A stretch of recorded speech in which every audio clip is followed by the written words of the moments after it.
यहाँ चले आते हैं और मैं फ्री नहीं बैठी रहती हूँ। अच्छा, मतलब अगर इस घर में मेरे मम्मी पापा आ रहे हैं और ये घर तुम्हारे नाम है तो फिर ये घर उनके लिए धर्मशाला बन गया? अरे एक दिन का हो तो समझ में भी आता है, महीने में 4-5 दिन में आके टपक जाते हैं वो, और एक नहीं 2 दिन 3 दिन रुकते हैं आके वो। और तुम्हें अगर मम्मी पापा पे इतना ही प्यार आ रहा है तो उनके साथ कहीं अलग रह लो जाके। Mind your language. मेरे मम्मी पापा हैं तो मैं ही मैनेज करूंगा, ओके? तुम्हें ज्यादा बोलने की जरूरत नहीं है।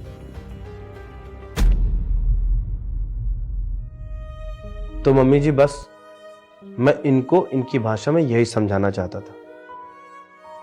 ये मेरे मम्मी पापा की इज्जत बिल्कुल नहीं करती है, और आज जब मैं इनके सामने इन्हीं की मम्मी की बेइज्जती कर रहा हूं तो इनको सब कुछ समझ में आ रहा है। और ये चीज अगर मैं ऐसे नहीं समझाता तो इनको कभी समझ में नहीं आता, बल्कि हमारे बीच में और लड़ाइयां होती।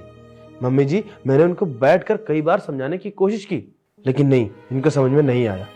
और आज अगर इनके अंदर थोड़ी सी भी अकल होगी ना मम्मी जी, तो इनकी अकल अपने आप ठिकाने लग जाएगी। बेटा मुझे माफ कर दो, मुझे नहीं पता था कि प्रांशी ने तुम्हारे माँ बाप के साथ इतने गंदे तरीके से बिहेव किया है।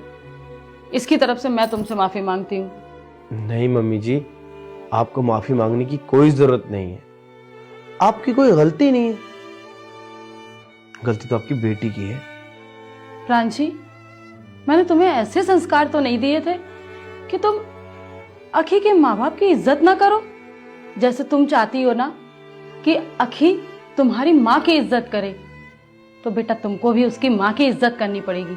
तुम्हें भी उनको अपनी माँ समझना पड़ेगा, अपनी माँ की तरह उन्हें भी प्यार करना पड़ेगा। मम्मी मुझे माफ कर दीजिए। माफी मुझसे नहीं, माफी तुम्हें अखी से मांगनी चाहिए, क्योंकि तुमने उसके माँ बाप की बेइज्जती की है। अखी मुझे माफ कर दो। और आज मुझे ये चीज़ फील हुई है, जब मैं तुम्हारे पेरेंट्स की बेइज्जती करती थी तब तुम्हें कैसा फील हुआ होगा। थैंक यू सो मच तुम्हें समझने के लिए। देखो प्राची, मैं चाहता तो ये रिश्ता तोड़ सकता था, लेकिन नहीं। अगर तुम अपनी गलती एक्सेप्ट कर रही हो तो ये बहुत अच्छी बात है। और थैंक यू सो मच।